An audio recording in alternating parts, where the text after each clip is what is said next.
EA just released the deep dive trailer for franchise mode, which also includes some more gameplay footage for Madden 23. So we're getting deeper looks into franchise mode and also some more clips of gameplay, which is always nice as the game does drop in about a month. They also posted a very in-depth blog on their website as well. So we have a lot to cover about franchise mode and we get some new stuff to look at. Also, I'm going to be having some exclusive gameplay coming pretty soon, so if you don't want to miss that, make sure to subscribe and turn the bell icon on so you don't miss that when it drops. The main focus for franchise mode in Madden 23 was adding more authenticity and realism to the mode, and that comes with updated free agency, player motivations and tags, new contract options, and a bunch more that we're going to be covering in this video. The first thing we need to cover is the new free agency hub. A full visual overhaul to the offensive free agency hub is coming with Madden 23. Within the new hub, the emphasis is being made on keeping information accessible and clear, as well as improving the quality of flows throughout the experience. The details of the player, how your team aligns with their motivations, as well as the interest from other teams are front and center as you navigate through all the players active in free agency.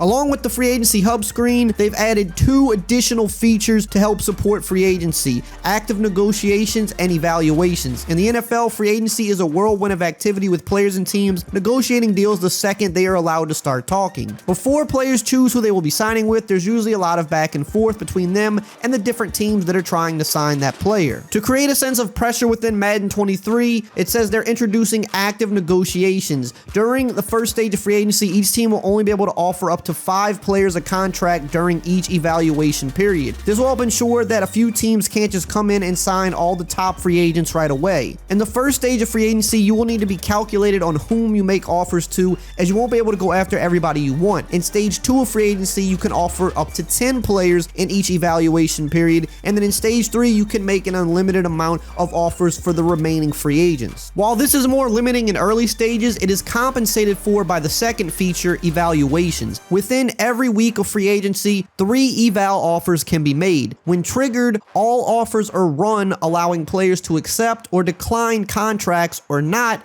make a final decision without the need for the week to be advanced. This will give each team more opportunity to go back and forth with a player during negotiations and or possibly allow you to change direction if you get feedback that the player is not interested in signing with you. Now let's talk about player motivations. In previous years, players simply signed with the teams offering the most money. Now every player has 3 motivations describing the type of team they want to play for. These conditions can range from location, coach prestige, team composition, and more. All players will begin with a set of 3 motivations, but with every year a player continues with the franchise, these may update to better align with their current situation. Now, we've covered this on previous videos, but I'll pop up on the screen all of the different motivations that are currently going to be in the game. You have Super Bowl chase, which means a team that is a contender for a Super Bowl. So, for example, Von Miller joining the Buffalo Bills this year. You've got historic championships, which just means a team that has a lot of prestige and have won championships. You've got head coach historic record, which just means a coach that's won a lot. He's obviously going to have a little bit more pull in getting players to join the team. You've got scheme fit, which means a player will want to join a team that fits how he plays. You've got top of depth chart, which means plain and simple, these players want to start and be at the top of their position on the team. You've got a team that has a franchise QB, so this is going to be players that want to join a team that have that top tier QB, especially wide receivers. Example, Russell Gage joining the Buccaneers this offseason. You have mentor at position, which means developing players can look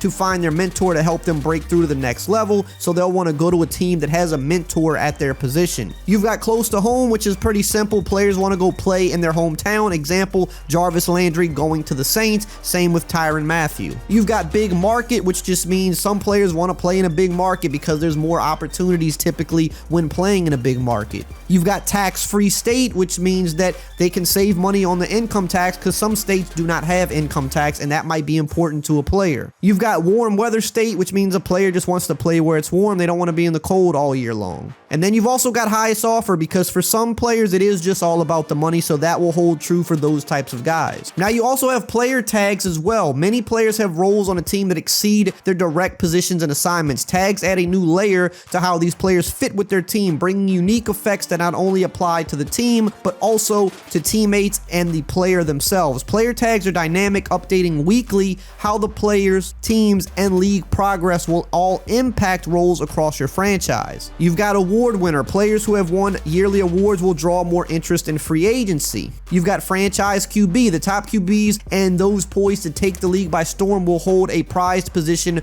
with their team. Not only will they appeal to certain motivations, teams will not look to replace them via free agency or the draft. So for the Jags, they drafted Trevor Lawrence not that long ago. They're not looking to draft another QB until Trevor Lawrence proves that he can't be the future of the team. You've got bridge QB, which is journeyman quarterbacks filling the most important role for a team. These players will keep the seat warm as a team looks to draft their next heir to the throne. You've got QB of the future, recently drafted and ready to take the reins. These quarterbacks will be giving starting roles as they get close and overall to the current starter. You've got day one starter, elite players ready to make a difference on the field the moment they're drafted. They will be given starter priority and will secure their position, causing the team to look elsewhere in future drafts. You've got future starter. These developing players have high ceilings but may not be ready to play right away. While they wait for their turn to start, they will gain extra XP during weekly training. You've got bridge player, filling in the gaps across the roster. These players will either allow for split time with up-and-comers or signal the need for the team to upgrade this position in the draft. You've got mentor. Veteran leadership cannot be understated. Weekly training XP boost will be given to all players that share a position with the mentor. Example, Bobby Wagner on the Rams will be a mentor to the younger linebackers. And then you've got trade targets, whether it's a young player that doesn't have a realistic shot at starting or a veteran without a needed hole to fill. These players will be placed on the team's trade block in search for a better fit. Moving along to the new contract negotiation screen, it says here, crafting the perfect contract is key to building your team during both the re-signing and free agency periods. With our newly introduced motivation system, we've included a revamped contract negotiating screen to highlight important information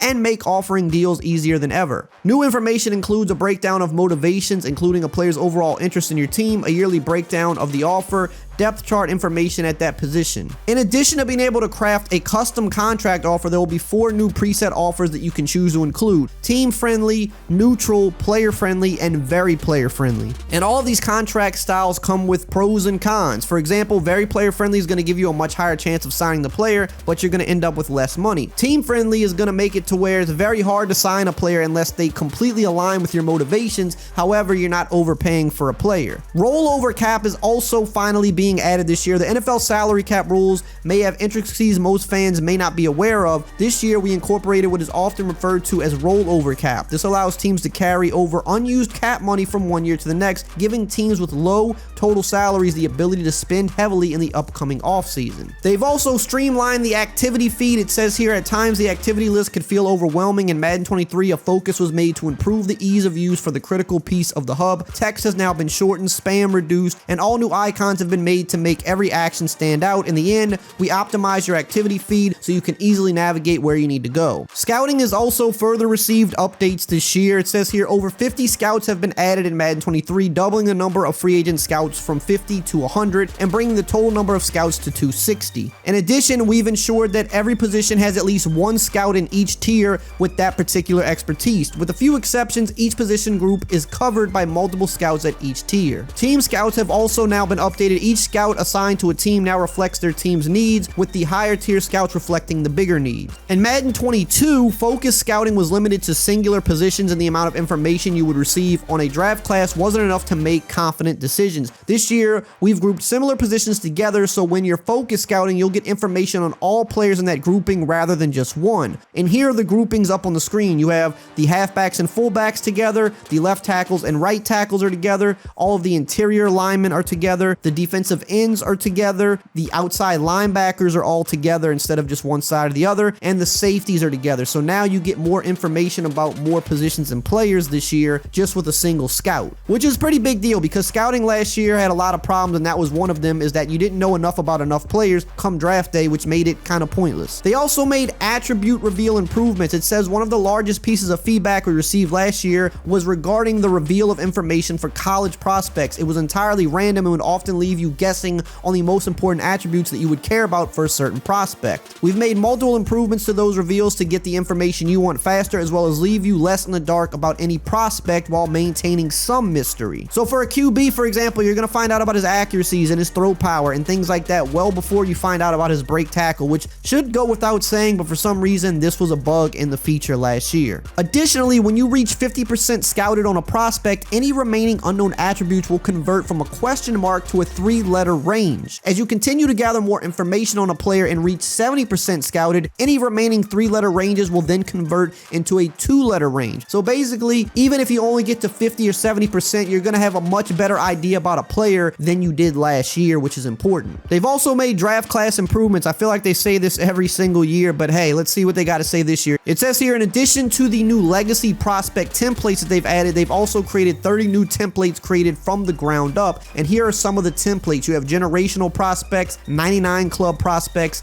high variance prospects, and specialty prospects. I will leave this up on the screen right here. If you want to read through it, you can just pause it and read, but we're going to keep moving on to keep the video from dragging too long. They also talk about more immersion and tuning. It says here, draft and trade logic, something else we hear about every year. It says the addition of new features drew focus to draft and trade logic in Madden 23. Big strides are made in creating more intelligent and authentic decisions across both systems. While the edges have been smoothed out, a foundation has also been set, allowing for continued progress in these spaces. With the combination of the improved logic and the player tag feature, we've focused on solving immersion breaking situations. For example, teams will now recognize when they have a franchise QB or a QB of the future on their roster and will look to draft a position of need instead. The logic for several awards has been tuned, including most valuable player, offensive and defensive player of the year, offensive and defensive rookie of the year, best quarterback, best offensive lineman, and best kicker. The goal with this tuning was to ensure that the most deserving players are winning each of these awards. Along with adjusting the logic on several awards, we've also adjusted how awards play into player dev trait progression. If a player has normal dev trait and wins an award, he will now be guaranteed to increase in dev trait. Additionally, players that win offensive and defensive rookie of the year or are first-time winners of the best O-line and best kicker awards will now receive a guaranteed dev trait increase as well. Now, if you want to know more about Madden 23's gameplay, check out this video right here on the screen.